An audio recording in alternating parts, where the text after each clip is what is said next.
Bonjour et bienvenue dans cette série de vidéos où on va répondre aux questions de cours qui pourraient être à l'examen du droit. Dans cette série de vidéos, je vais vous donner une liste des questions les plus importantes à savoir du droit. Je vais vous montrer comment répondre à chaque question et je vais vous expliquer la réponse en détail comme ça pour bien comprendre. Donc on arrive à la quatrième question. Dans cette question, on va voir les classifications du droit subjectif. D'accord?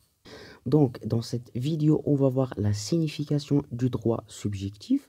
On va voir les classifications du droit subjectif avec des exemples pour que vous arriviez à bien comprendre ce que je vais vous expliquer. D'accord? Donc, c'est quoi droit subjectif? Tout simplement, le droit subjectif, c'est l'ensemble des prérogatives reconnues aux particuliers. C'est l'ensemble des prérogatives dont une personne est titulaire.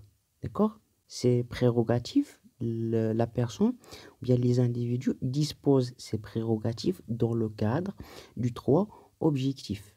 D'accord? Donc c'est ça la définition du droit subjectif. Qu'est-ce que signifie ça? Je vais essayer de vous donner un exemple. Par exemple, moi j'ai le droit d'avoir une voiture. J'ai le droit de conduire une voiture. C'est un droit. J'ai le droit de conduire une voiture.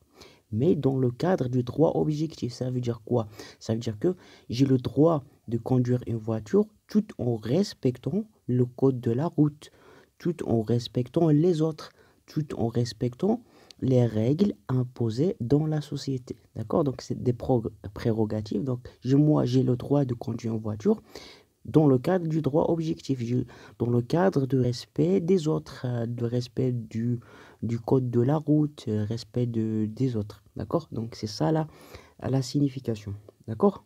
D'autres exemples, par exemple, moi j'ai le droit de construire une maison, donc c'est ça le prérogatif. Dans le cadre du droit objectif, donc cette maison doit respecter les normes imposées par l'État. Je dois avoir un plan d'architecture que je vais construire la maison.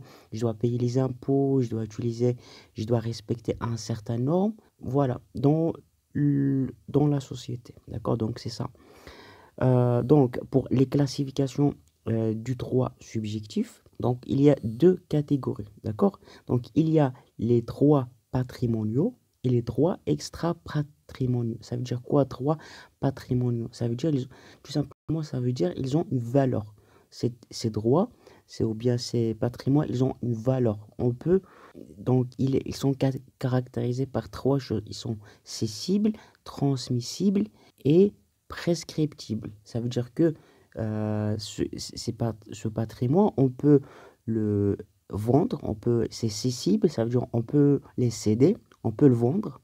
Par exemple, moi j'ai une voiture, j'ai le droit de le vendre, je peux vendre cette voiture. C'est transmissible, d'accord? Je peux transférer cette voiture à une autre personne que je connais, à mes enfants, aux héritiers, donc je peux les transférer, d'accord? Et prescriptible. Donc, c'est ça les trois caractères du droit patrimonial. D'accord? On peut l'évaluer. Par contre, les droits extra-patrimoniaux, ils sont incessibles. On ne peut pas les évaluer, on ne peut pas les évaluer en termes d'argent et on ne peut pas les vendre, on ne peut pas les transférer. On ne peut pas les transférer. C'est le contraire du droit patrimonial. Par exemple, moi, j'ai le droit de voter. Je ne peux pas vendre mon droit de vote. Je ne peux pas transférer mon droit de vote à quelqu'un d'autre. Mon image, par exemple, mon identité, mon nom. Je ne peux pas vendre mon nom. Je ne peux pas louer mon nom à d'autres personnes. Donc, c'est ça la différence. C'est incessible. Je ne peux pas vendre mon nom. Je ne peux pas vendre mon vote. Et je ne peux pas transférer mon vote à quelqu'un d'autre. D'accord? Donc, c'est ça la différence.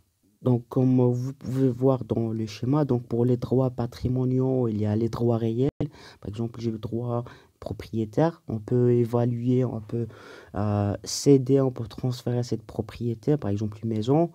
Voilà. Il y a les droits personnels, donc c'est ça, ça fait partie des droits patrimoniaux. Par contre, les droits extra-patrimoniaux, il y a le droit de famille, d'accord?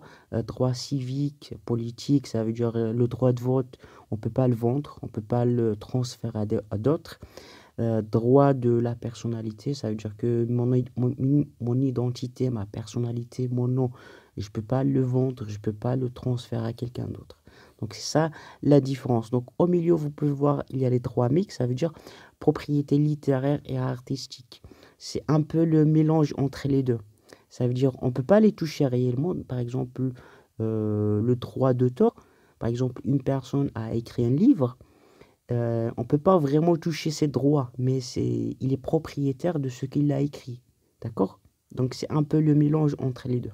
D'accord? J'espère maintenant que vous avez compris la différence entre les différentes classifications du droit subjectif. Donc voilà, si vous avez des questions, bien vous n'avez pas encore compris une partie, vous pouvez me les dire dans les commentaires. Vous trouverez aussi dans la description toutes les parties que j'ai expliquées jusqu'à maintenant. Et voilà, si vous avez encore des difficultés à comprendre la manière dont moi je vous explique en français, le lien dans la description d'une méthode qui vous permet de parler français couramment en seulement 30 jours. Allez, je vous dis bon courage, à la prochaine vidéo.